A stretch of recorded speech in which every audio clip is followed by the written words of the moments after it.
I'm standing here because I'm looking right out my big kitchen window at 2:18 on Saturday afternoon. I just got back. I wasn't planning on running out. I ran out this morning, did a bunch of errands, then came back. But I did an emergency blast off because they've been expecting a snowstorm. They've been forecasting it. I thought it was Sunday into Monday. I don't know, 7 to 9 inches or something. So I went out this morning and I shopped at the end of the week, get all kinds of goodies in the house. Then I realized today, around noon, it starts flurrying, and they're saying it could snow tonight, overnight. What is that? Is it changing to rain? It's still kind of sleeting / snowing out there. But I was like, I got to get gas for the generator. If this turns into a real one, I let all my cans get empty. Generator was about third fill, but I'm not getting stuck here with no power. So I ran out. I was going to do this first and then run out because it's going to be on the stove for a little while. But I was like, no, the snow started to fall pretty heavy. So I just got back a little while ago.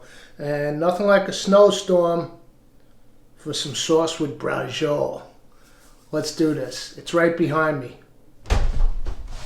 Come on, let's do it. Come on, let's do it. I love braciole. It's basically the Italian version of the Germans' rouladen. It's just a rolled up, thinly pounded beef. I got these pounded at the market. A little bit lazy. Normally I would buy some like sirloin. You want kind of a lean beef, and I would pound them out myself with the mallet. But they have these in the butcher case, already pounded, nice and thin for you. So I grabbed them, and it's just me. So I grabbed 2. And I cut them in half. I'll make 4 small braciole. I'll have 2 tonight and have 2 left over for tomorrow for the snowstorm, Sunday dinner. And I did get, now normally with the braciole, everybody does it different and everybody cooks them different in sauce or sometimes not even in sauce. I'm going to add the pork next. This was my mom's favorite in the sauce. In 2 days, January 20th. Marks 1 year since she died. I'm making a nice sauce for my mama because I miss her. But again, everybody makes braciole differently, but it almost always has some form of breadcrumb. And these are our standard breadcrumbs that we talk about. In fact, these are left over from when I made some baked clams. Now they were seasoned, so garlic in. As I said, they were seasoned, but we're going to re-season them because I added the extra bread. A little dried summer 2024 basil. And I dry the flowers as well. Look, there's seeds, flour. I can smell it from up here, just from crushing it. You dry it properly, and you will preserve all the essential oils well inside the dried leaf. Unfortunately, I used all my oregano, but here's a little dried thyme, so let's use some of that. And the one herb that I always use fresh is parsley. Not the greatest drying herb, in my opinion. So fresh parsley. Now, a lot of people put pine nuts in here. I don't have any pine nuts.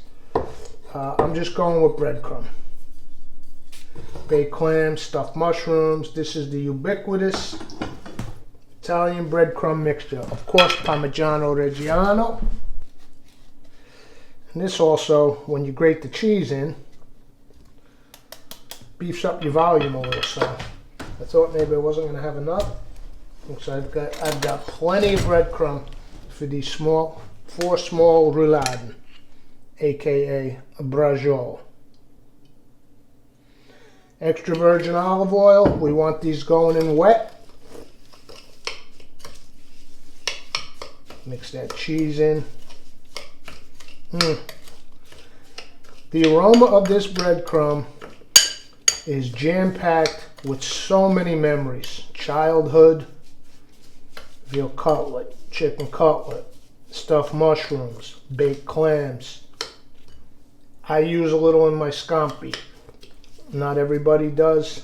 I do. Perfect. maybe even just a touch more cheese. Notice I'm not putting salt because they were seasoned originally. And the sauce that they're going to go in is going to be seasoned as it cooks on the stove. Get the rest of my fresh parsley in. And now, let's just thinly coat each braciole or breadcrumb. Get it as even as you can. That's why I'm starting with a little on each one. And I want to distribute it magnanimously, equitably, and lovingly onto each of my thinly pounded. This is, I think this may be top ground sirloin. I don't remember, but it looks like the right amount of lean to fat. You don't want to use a real fatty meat for this. It's going to cook in the sauce for a while, so you don't want to throw too much fat in your sauce. So that's it. Pine nuts would be nice. I don't need. And just roll them up nice and tight. All right, I'm going from the thin side in so that it winds up with the wide, it's fully rolled like a cigar. So I'm taking this little narrow end and rolling that in first. Now you could, little extra piece there, I'll fry that off in a pan as a QC. Okay, now you could use a toothpick here, but I am gonna tie them up. This is food grade twine. It's got nothing in it.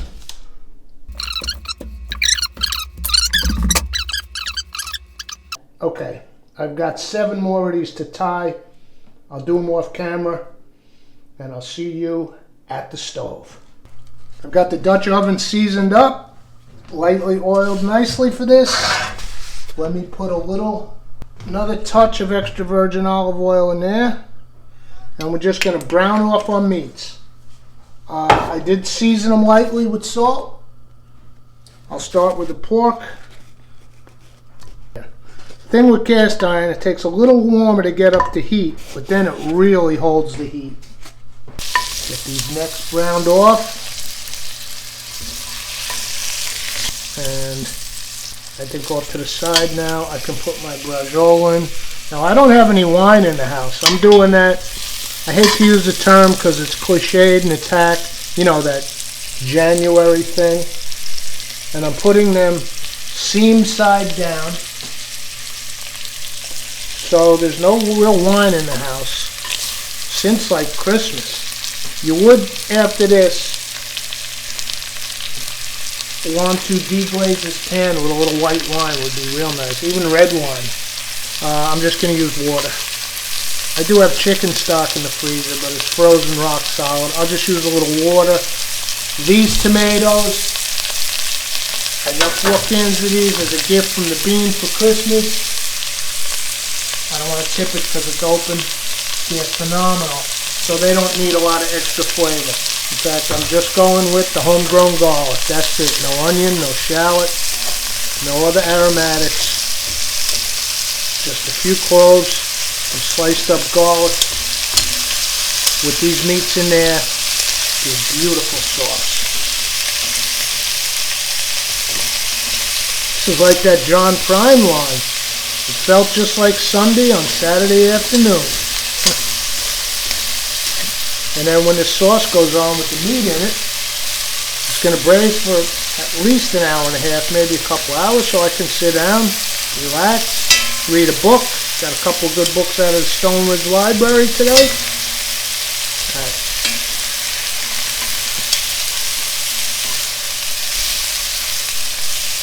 So look, they're getting browned. I'll finish these up, get them all browned off. I'll pull them off, and then we'll deglaze and put our sauce on. Next time you see me, all this meat will be out of this pot. Okay, we are back. I had a little break there. Had some friends stop by. The kids like to come feed the chickens, so I've been outside for a few, and now we are back. So, where were we? We browned off all the meats, the brajol, the pork necks for my mommy. So we have in the pot here some nice fond. And the nice thing about brajol is you don't just get the fond from the meats. You get some nice little breadcrumbs in there and stuff. The seasoned breadcrumbs. So like I said, a little white wine would be ideal right now. But what we're going to do is I open the can. I put the tomatoes in here. These beautiful San Marzano. These are from the region, right? Nocerino. That's what you really want to look for. That's the region. Now you can see there's always a little bit left in there. And normally I would do this with the wine. Stock would be nice, but I'm just putting a little water in here. That's maybe 3/4 of a cup. And I'm swishing it around, okay?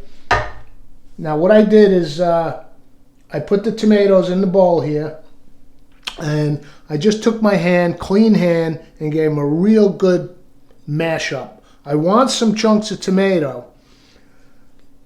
If I'm making, say, like a squid sauce, sometimes I like a silky, really smooth sauce. I'll put that whole can in a blender or in a food processor and whiz it up. But I left some chunks. And it has the basil in there, too. This comes with some good-sized basil leaves. I'm leaving those in.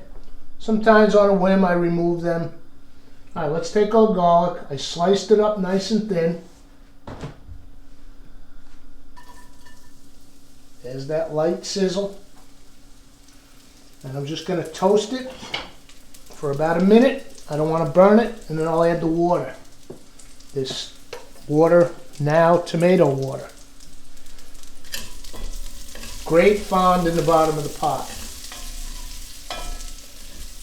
All right, while the garlic's toasting, before it browns, let me get the camera up here so you can see what's going on.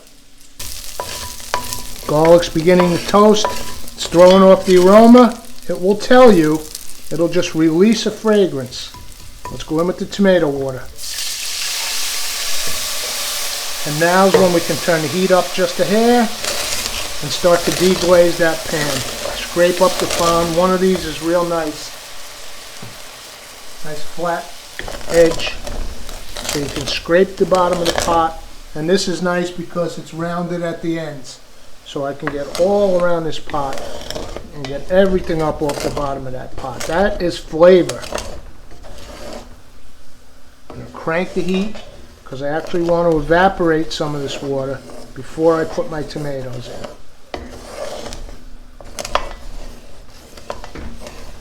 Okay, now let me get the tomatoes. And these tomatoes are so sweet and delicious. As I tell you, I like to taste things along the way. Whenever I open a can of San Marzano tomatoes, I like to taste a little of the liquid. Oh, the natural sugars in these tomatoes are unbelievable. These people who add sugar to tomato sauce, it makes no sense to me. The sweetness of these tomatoes. Now look what's happening here. This is almost a nice little, well, I won't call it a roux because there's no flour in it. But look what's happening as the, you know what? I'll give that a taste. Right? A fond. It's almost like a little stock. This is just water and what was left in the tomato can. Oh, so much flavor in there. It's kind of unbelievable. Now let's go in with the tomatoes. And you know, this is going to cook for so long that you don't have to worry about it being too thin. I'm going to put a little water in here. I like to get all the goodness of these tomatoes. They're too valuable to waste.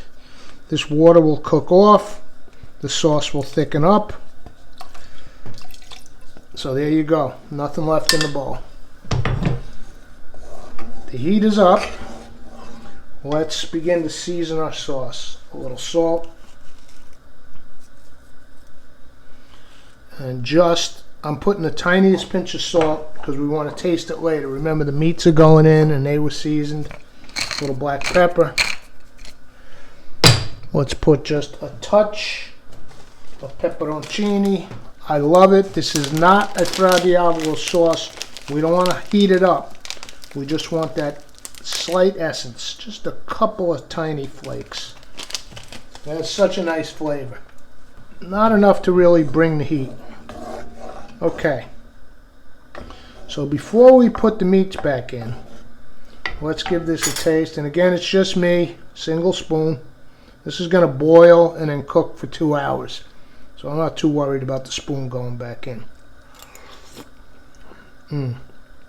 Oh, it's incredible already.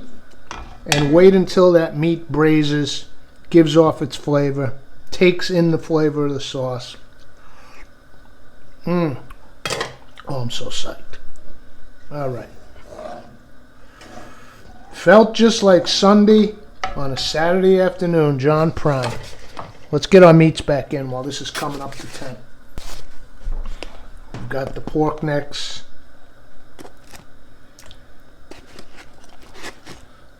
Those are for the memory of Mom.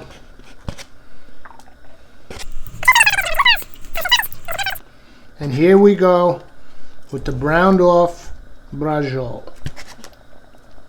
Rolled up with the seasoned breadcrumbs, Parmesan cheese. I've done it many a time with the pine nuts, very Sicilian.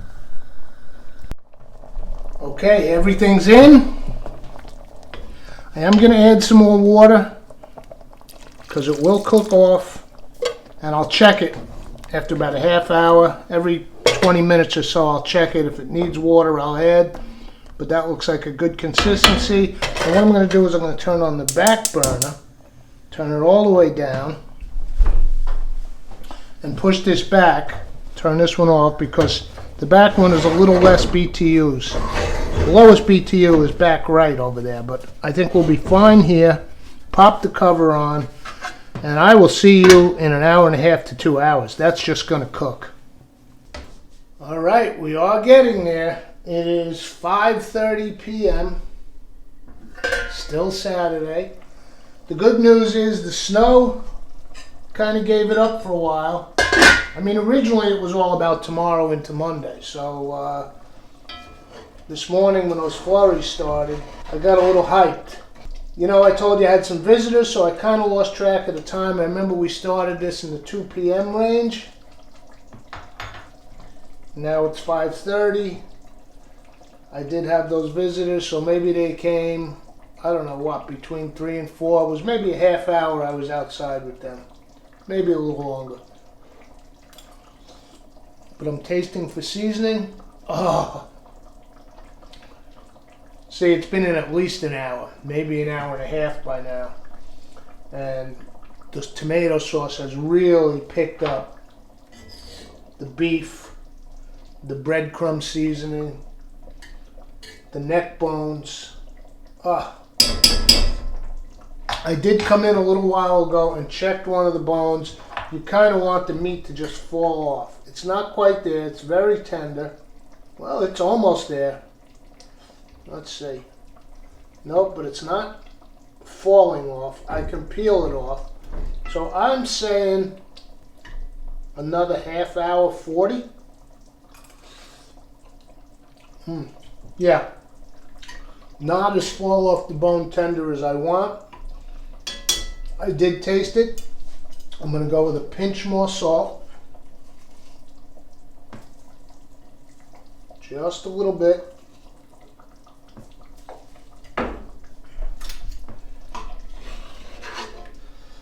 The sauce has thickened up nicely. That's it. Those grains of salt. And actually, it's on low. Well, I'll put the cover on now. But I'm going to put a pot of water on for pasta. When that pasta water starts to come up, I'll switch the cover and I'll give this about 20 minutes with no cover to kind of evaporate and really thicken that sauce down.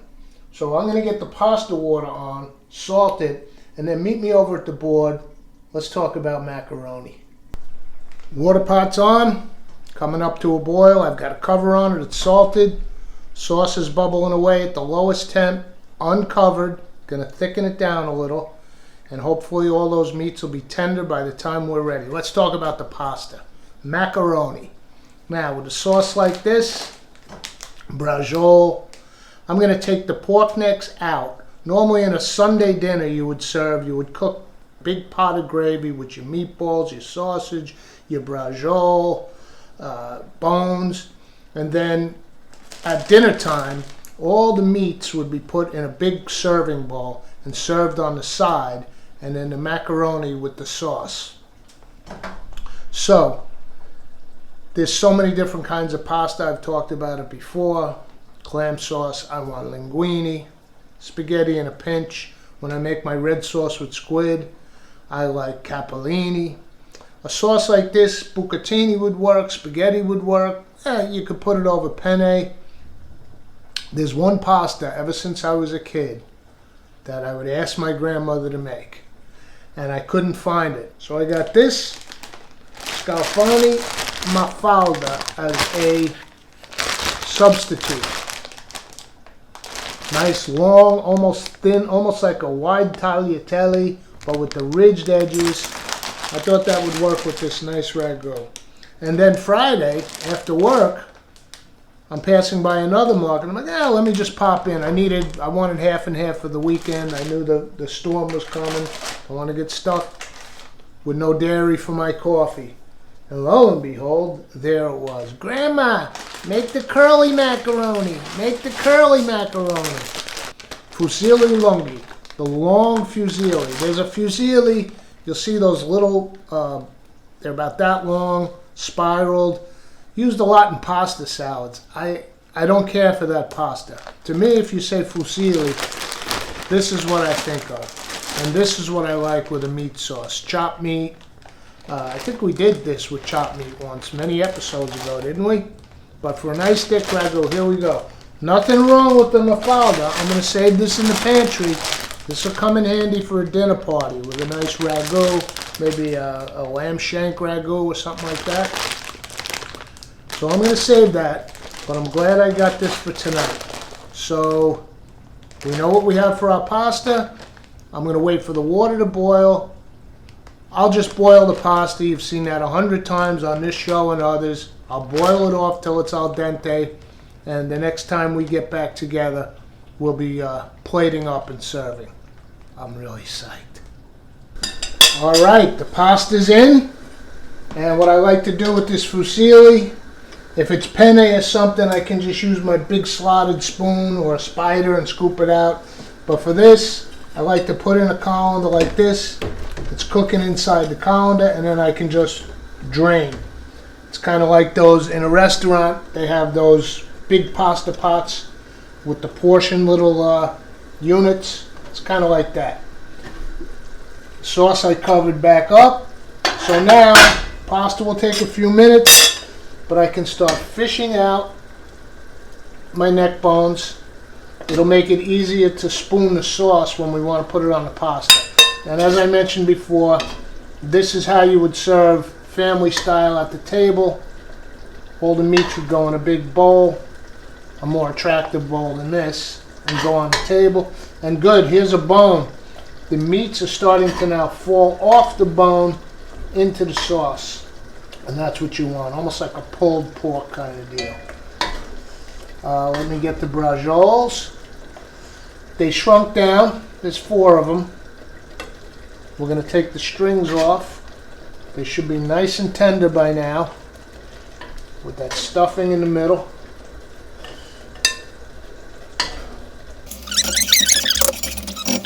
So the sauce looks beautiful. We'll just wait for the pasta. This fusilli's thick. It takes a few minutes before it's al dente. Alright, when I'm ready to pull this up, we'll get it going. Any of these meat sauces, particularly this one, but particularly also essential with the ground beef tomato sauce. fresh ricotta, okay? And of course we're going to grate up Parmigiano Reggiano, but this for me is essential on here. If this were the summertime, we were serving al fresco on the patio, you know there'd be some big fresh basil leaves on top, but it's dead of winter. Incredible. I'm going to turn off the camera until the pasta is ready to pull. Okay, I think this macaroni is just the way I like it.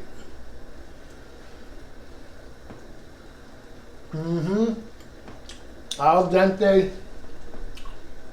a little tooth in the middle, nice and tender on the outside, ready to drink up some sauce. So, like I said, we've already got it in the colander.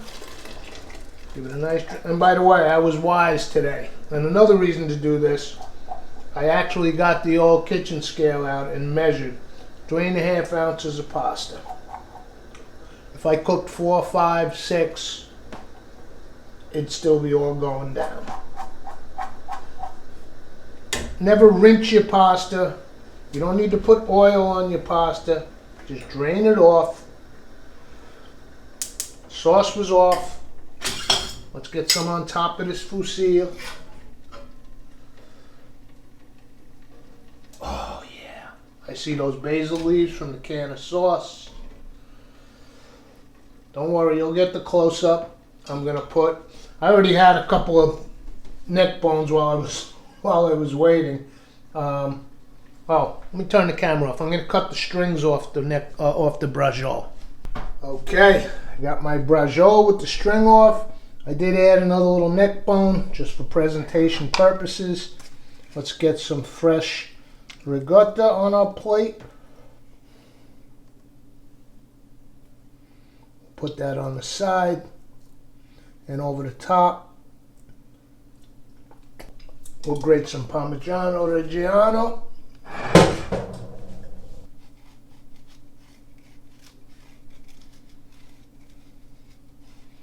All right, time to dig in. Oh, where to begin, where to begin? Pasta. First I'll do it just with the sauce before I even dig into the ricotta. We'll save the braciole for the suspenseful moment.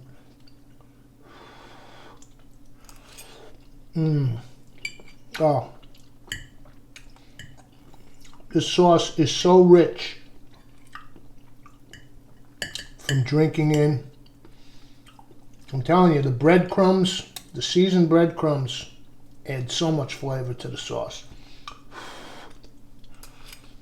Making a mess already. Dropped it on my arm.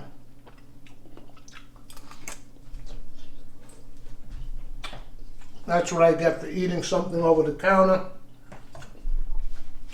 which should be a family style at the dinner type meal. Now, braciole. I broke one of them getting the strings off, so I don't even need to cut it. With the breading in the middle, right? Braised up, so tender. The flavor inside. I got to get another bite with ricotta. The braciole. With the breadcrumbs. It might as well be Sunday. But listen, tomorrow is Sunday, and if it's snowing, I'm set. I got a whole bag of that fusilli lunghi. I've got my sauce. 2 more braciole. Bunch of neck bones, fresh ricotta. The only thing missing from this meal is some beautiful Italian vino rosso. But that's not going to happen for me until next month. No moral thing. I'm not going to use the meme phrase about this month. Just trying to drop a few pounds off from the December binge that was the holidays, cookies at work, things on the counter, chocolate truffles that customers bring in. Trying to knock a few pounds off, and laying off the vino helps. The pasta doesn't help, but you do what you can do. Brajo, bring on the snow. I'll see you all for the next episode. Come on, let's do it. Dropping sauce on my kitchen floor.